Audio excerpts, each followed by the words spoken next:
Before we begin, my code Espresso over at gfuel.com just got bumped up to 30% off until the 26th, so it's a perfect time to restock, try a starter pack, or pick up a Carnage Shaker that we've mentioned here as a collaboration that I'm super proud of. If you're interested, check it out, link in the description below. Modern Warfare's first season has an upcoming update that we're told is going to be coming later this upcoming week, to which we previously mentioned that this may actually be when we see content that was previously mentioned in the Season 1 extension coming into play.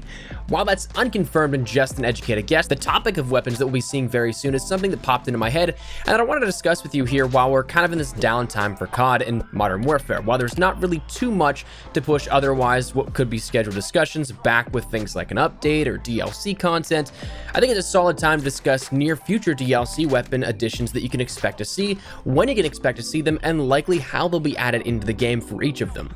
That said, as we go along, let me know your thoughts down below. If you could add one weapon into Modern Warfare right now, what would it be and why? I'd love to get your feedback down there, and as well, if you are new to the channel, maybe considering that subscribe button to stay up to date with all things Modern Warfare if you're interested. We're drawing closer and closer to 300,000, which I cannot thank you guys enough for the continued support, but anyways, let's talk about weaponry. So this topic in discussion stems from earlier this past week, to which Infinity Ward made a statement that we'd be getting an 8-day extension to Modern Warfare added on to the end of the season, taking that previous endpoint of Monday, February 3rd and changing it to Tuesday, February 11th. In that post, they ended up saying, over the next few weeks, a host of new items and challenges will arrive, including an in-game challenge to earn the new Crossbow weapon, more remixed game modes, new playlists, and more to the store to discover. To make room for all that activity, we're making a one-time extension of Season 1. It's now ending on February 11th. During that time, there'll be double XP, double weapon XP, and 2x tier progression to help you finish up your officer ranks and tiers and get you ready for an exciting Season 2. Of course, the other stuff we kind of already knew about, the double XP, the double weapon XP, and we have that going on right now, which should totally take advantage of it. But the biggest news to us was the announcement of the new Crossbow weapon and the ability to earn that via in-game challenge. Now, the interesting part is that the Crossbow was actually around for, well, a couple of months now, even so far back as to having some assets in the game files for the beta. So the weapon has been there for quite some time, just being withheld or time gated or whatever it may be, but it's finally on the way in an official capacity. As we mentioned, it's also in the form of a challenge, so that's awesome as well. My guess is that this would be similar to the system that we had in Infinite Warfare with their weapon challenge system. For those that aren't aware of that system, you didn't really play Infinite Warfare all that much, you maybe came to the series after Infinite Warfare, in that if you had the season pass for the game, you got all the DLC maps, sure, but you also got instant access to all base variants of the new DLC weapons that were added in throughout the post-launch support of that. You got them immediately as they were introduced. The stat-changing variants were still available in the supply drop loot pool, but the base variations were given for free and immediately right out of the gate for season pass holders. But if you didn't have the season pass, well, you could easily obtain them by doing a challenge that maybe took about an hour or two of in-game playtime. It was really all variable on your skill level at that. It was a static challenge, it was the same for everybody, but the time that it would take to complete them, that was kind of up to the individual. I'm imagining this is going to be the same way since we don't have an extension on the battle pass or any additional mission challenges looking to be added in, so the only way that I can see this in terms of a challenge coming along with it would be something that's a literal unlock challenge that you can progress throughout at any point. I'm hoping this isn't something that is time gated and only available for Season 1, but I guess we'll only have to wait and see how that works out. But that said, that's also not the only weapon that we've seen in the game files for a while now. The rest we likely won't see as quickly, but I'd imagine within the next month or so.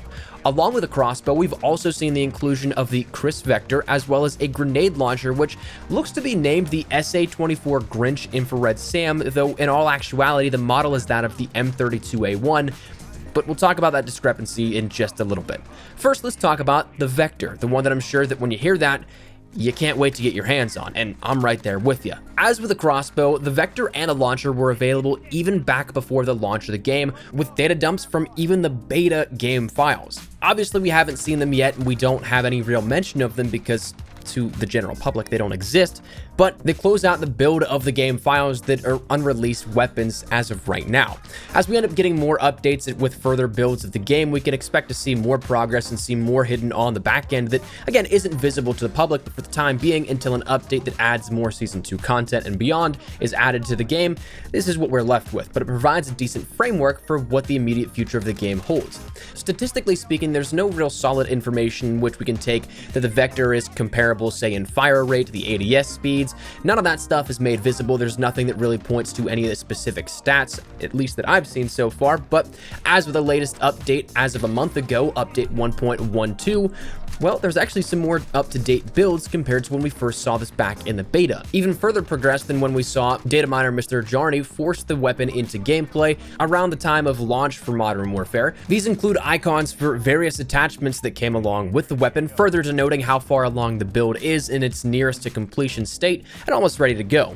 We can derive from the recent files that there's your standard attachments like your barrel adjustments, your grip tapes, your scopes like a sniper scope, which was actually seen in the game files, and unlike the Ram 7 as of right now, seemingly a conversion kit or ammunition modification that you can add to your loadout, which, pardon my perhaps flawed understanding of the weapon, could denote the ability to swap between the standard 9x19mm parabellum rounds, the 9mm rounds, and 10mm rounds of ammunition. Now, unlike the Ram 7 though, which we previously thought was to be the TAR, when it was data mined in the same pool of weaponry, these were actually all pulled at the same exact time when we first learned about them, there's actually some stuff in the game files which points to when this will be released, and thus likely how we'll actually see this introduced.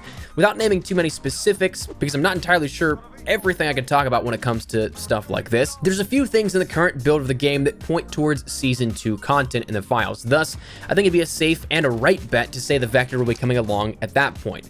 Kind of seems like a no-brainer given that the season is nearly over and we have only one weapon coming along that we know of as of right now for this extension, but thinking of it as coming along with the second season of Modern Warfare, I'd wager that we'd end up seeing it in the Battle Pass, continuing that trend of what we may have seen set up by Season 1's Battle Pass, in which we get 2 new weapons per Battle Pass, both relatively early on in that grind for those that may not have the time to dedicate towards a full 100 tiers, but also enough that they come back and keep playing the game to end up earning them if they don't buy the tiers. Now, following that same logic, though, we can end up seeing that we're going to be seeing at least 2 weapons per Battle Pass drop, so we're needing one more, and sure enough, we do have that second weapon we can probably expect with Season 2, that being the previously mentioned modeled M32 or M32A1. The images don't really do it enough justice that we've seen to differentiate well enough between the two to know for certain, but with a name designated of the SA-24 Grinch Infrared, which again, pardon my potential ignorance in the firearms and weaponry world, but the SA-24 Grinch is, from digging around a little bit, the 9K338 Igla missile launcher, which I'm fairly certain is just the Pila. So one, I'm not entirely sure if it wasn't a mistake that they'd add another launcher that similar, and two, I also don't know that this isn't a mistake. I actually think this probably is likely a mistake on that name because, again, it so closely resembles the M32 and M32A1 grenade launchers from the images we have in the game files. So I'm kind of more so going with that than anything else. But to me, I think this is kind of a bold strategy, to be honest. I've never really been a huge fan of rocket launcher DLC weapons to begin with. I think that especially early this on, it's kind of weird that we see one, given that we've seen so far an LMG, a rifle, what will be a crossbow as a special secondary, what will be an SMG, but there's still plenty of primary classifications and more used as well as more practical categories of weapons that could be added. A marksman rifle, a sniper rifle, a shotgun, a pistol even. A launcher kind of feels weird to me, especially at this point, but possibly seemingly is coming with the Season 2 Battle Pass. Overall, that's the weapons that we have right now in the immediate future, and like we said, as we get new future updates, as we get probably the Season 2 starting one, there's going to be more stuff that's been added in over the past month and a half of whenever we saw 1.12 and what we're going off of right now, compared to when that launch update happens, which I would imagine is 1.14, 1.15, but we'll have way more stuff that is further progressed in the game files and in builds there that we'll be able to see even future stuff probably at that point. But personally, I'm hoping to see some other classic weapons come back. I would absolutely love to see weapons like the UMP, the Barrett 50 cal, the Type 95. Honestly, I was a big fan of the CM 901 in Modern Warfare 3. Things like the MSR, the FMGs, the MP9s. I'd love to see a bunch of classic weapons come back, but I guess we'll have to wait and see what time holds here for us. And another big thing that I would absolutely love to see carried on is further continuing the weapon challenge system. Of course, we'll probably keep seeing weapons in the battle pass that keeps people engaged coming back, but I'd love to see maybe halfway through the season, maybe even a little towards the later end like we're seeing now, just at some point added in something that brings players back that doesn't require them to grind out the battle pass or a 30-hour grind or whatever it may be to get both weapons in the battle pass. You can just hop on whenever it is. You have the option for those things that keep you super engaged, but if you just want to jump on and get a new weapon, I like the idea and the prospect of new weapon challenges. So that's kind of where we're at here at this and what I'd like to see in the future, but I'd love to get your thoughts and feedback down there in the comment section down below. Is there anything in particular that you guys would like to see? Any weapon in particular you would want to see return to Modern Warfare? Again, let me know in the comments down below, but hopefully you enjoyed the video. If you did, make sure to drop a like down below, and of course, if you are new to the channel, make sure you guys subscribe so you don't miss a single thing regarding all things Modern Warfare, updates, news, information, tips, tricks, all that good stuff. We get you covered here on the channel, so if any of that interests you, hit the subscribe button so you don't miss a single thing. If you guys also want to follow me over on Twitter and Instagram, those are the best places to get connected outside of YouTube. Practically live on both those. If you guys want to strike up a conversation, ask me a question, whatever it may be, that link is down there in the description below. That said, thanks so much for watching. My name's been Espresso. I'll see you guys later. Take care and peace.